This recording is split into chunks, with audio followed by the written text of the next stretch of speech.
These two fine gentlemen have been names that probably many of you would have heard of in passing. Certainly amongst the pro circuit in various events. I believe they're both still fairly active in those events, and they are both very solid players. So I'm looking very much forward to seeing this match, and you know, hopefully we don't butcher the cast. So, ladies and gentlemen, without further ado, I would like to turn to my partner here, Mr. Maximus Black. Yeah. And I would like to ask my partner, Mr. Maximus Black, to hit me up with that noise. Yeah! Nice. Well done. Alright, so down here in the bottom left, this is Antigua, is it not? It is, sir. Alright, so down here in the bottom-ish left position of Antigua, we are looking at the one, the only Slush.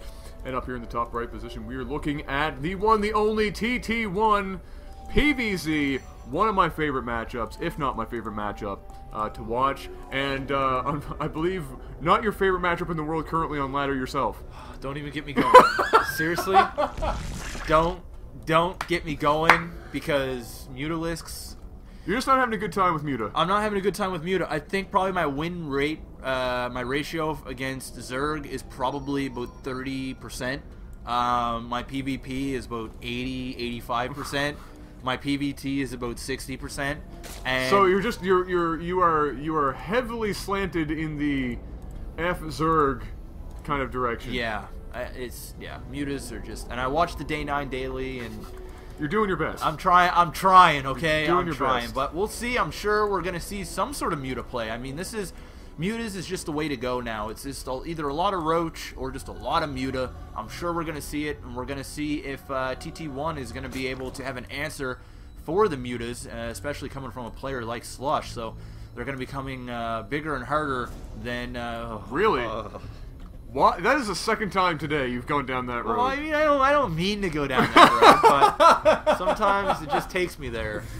The road just, you know, there's no other branching paths, and sometimes you are forced to be on that road. That's right. And there it is. We're looking at the Forge Fast here for TT1. Nexus first, actually. Is it Nexus first? I wasn't paying attention. It was. Wow. Okay, so he's feeling very comfortable then. Yeah, no, absolutely. And this isn't out of the norm for Protoss. A lot of Protoss players will do this on a map like Antigua or where the extra distance, anything like that. Yeah, exactly.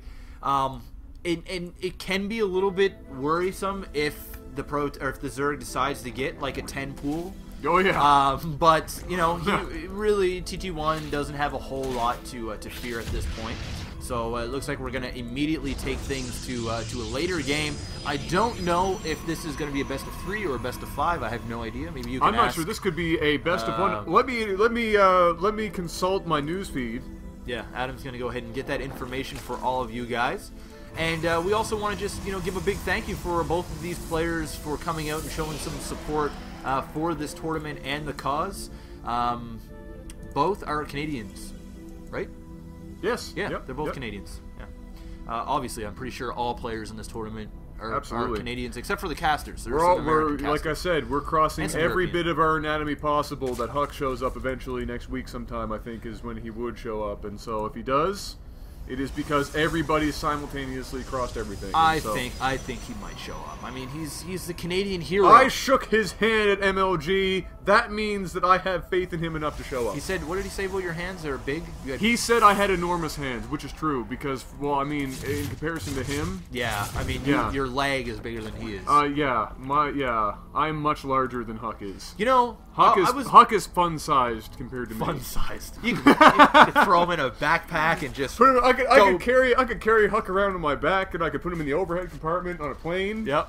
And then I could train him to be the ultimate... who am I kidding? I couldn't train him to do anything. He's obviously already the best, like, Canadian Protoss player ever.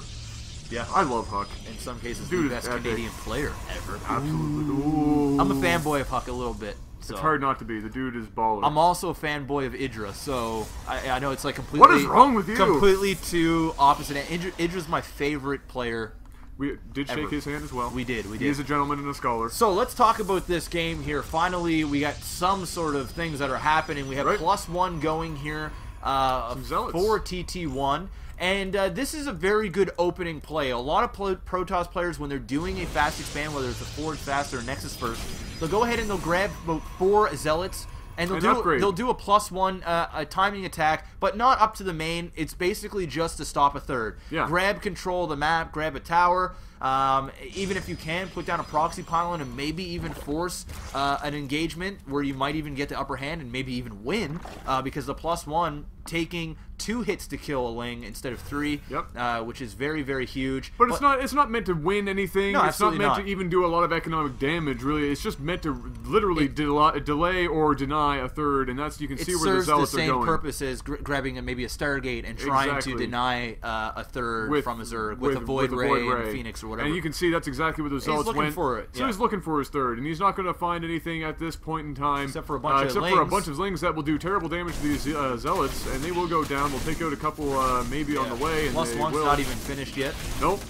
So that was kind of a wasted of 2 Lings, and now there's the expand. 2 zealots, you mean? Or yeah, 2 zealots. Sorry. So there are the sentries now coming out here. So there was no expand, so he didn't bother grabbing any more zealots or anything like that. He's just gonna opt to grab some more units. Gonna grab some sentries, obviously, just in case there is some sort of push up here at the ramp. He's gonna be able to force off. He's also gonna grab another pylon because he's gonna be forced to destroy this one in order to get out of his base. The last thing you want is an Artosis pylon as well, powering everything at your ramp. Let's take a look at the probe. 55 probes. He is macroing like a beast. He is all up on his macro right now. What I was just going to say is he needs to be careful how far outside of his base he takes these sentries and that stalker, because the first thing those Lings are going to do is go after those sentries. Yep, you lose those. Chances are you lose the game. Exactly. That is your lifeline at this point in the game here as a Protoss player. You cannot lose those. And Zerg knows that, and the first thing they'll go after are those sentries, especially with those Zerglings, because it's so easy to surround. And now he's going to go up here and see what he can do. And oh, sexy force! Oh my god! Wow! Clutch force field play. That was incredible.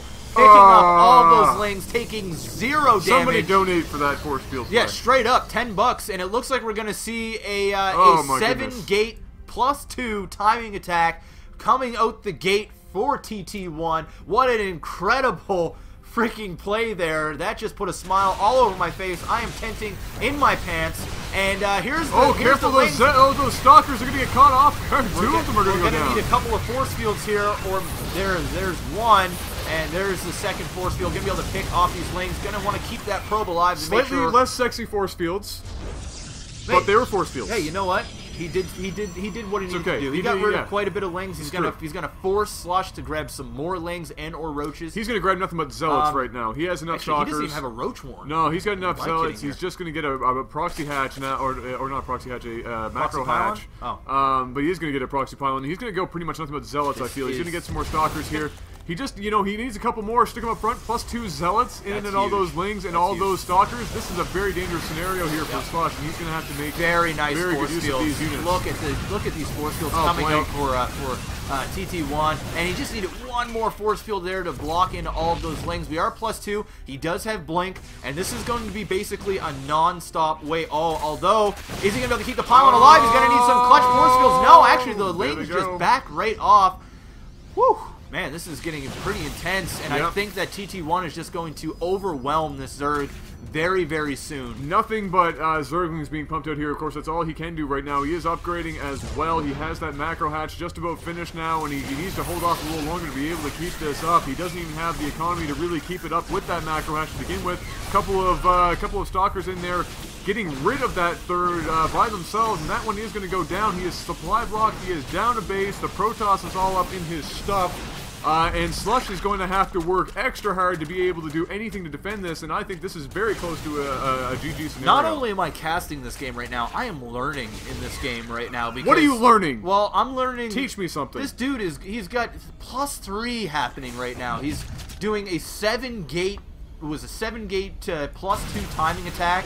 Obviously, clutch force fields were needed at specific times, but holy tits, man. He's got rid of a third. His macro is just insane. 60 probes. This is the definition of ownage right now. TT1 is doing everything that he absolutely needs to do right now. And of course, against Zerg, if you are a lower level player out there watching, which a lot of our fans are out there, so and we've said this before, when you're up against Zerg as Protoss, focus on your attack first. You don't necessarily need the armor. Go straight for attack all day, and that's exactly what TT1's doing. Yeah, exactly. You want to prepare for those Marauders and Marines, but against those Zergs, you want to have all of your attacks up, and that is going to be +3 very soon. And look at that, Templar Archive on the way. Yeah, some high temps right now, a couple of Storms and/or Archons up against, you know, Lings and Infestors is going to be just really gross to watch. I'm wondering if... Oh, there it is. I was just thinking, is he going to get charged? And charge is going. He's going to get ready to push up here. Oh, sexy blink backwards. But there is some clutch fungals, and all these Lings are burrowed, and they're going to come up just as all those units are hurt. This is huge. What an awesome attack here from Slush. Super clutch, and he's going to clean up all of these units. Wow, well done indeed. He waited for those force fields to go down. He waited for the Stalkers to be up the ramp far enough to be standing right over top of those Lings. The Lings came up. They had already had the surrounds on all the Stalkers. The Stalkers went down very quickly. The Zealots went down just as fast with those Fungals behind them. And now we are going to see an immediate counter-attack here. I don't know if it's a necessary counter-attack, but he's going to go up here and see how much damage he can do. And Slush has now put himself back in good position, grabbing that third and going up here and going to take at the very least map control. Oh yeah, I think that's what he's going to do. Try to deny any type of third. He's going to get a third up himself. What an awesome defend, man. Both of these players are just showing some incredible unit control. I was a little weary of Slush. I didn't know exactly how he was going to pull that off with those Infestors, but he managed to do it. He was just being very patient.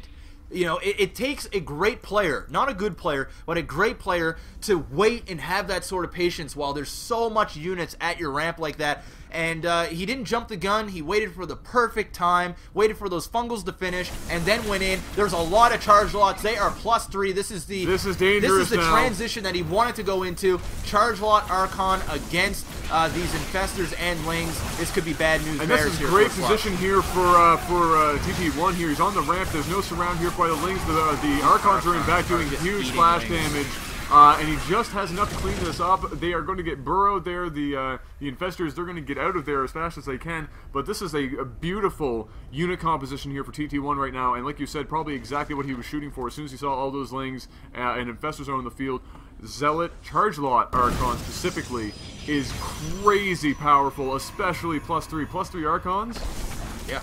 No. That's damage.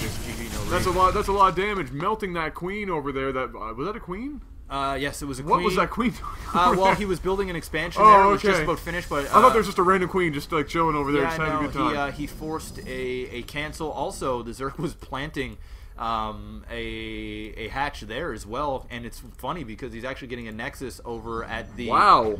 He's feeling very comfortable. Well, he tried that earlier as well. I'm not really sure I understand why he's this high temps. This is very dangerous here for Slush. Slush could be in a very difficult... Oh, look at that feedback. Very close to game. He's got a proxy pylon down bottom and nice feedback, and this is going to be game 1 here for TT1. Yep. And wow, what an awesome start to the series. What a fantastic start to the series. Absolutely. Wow.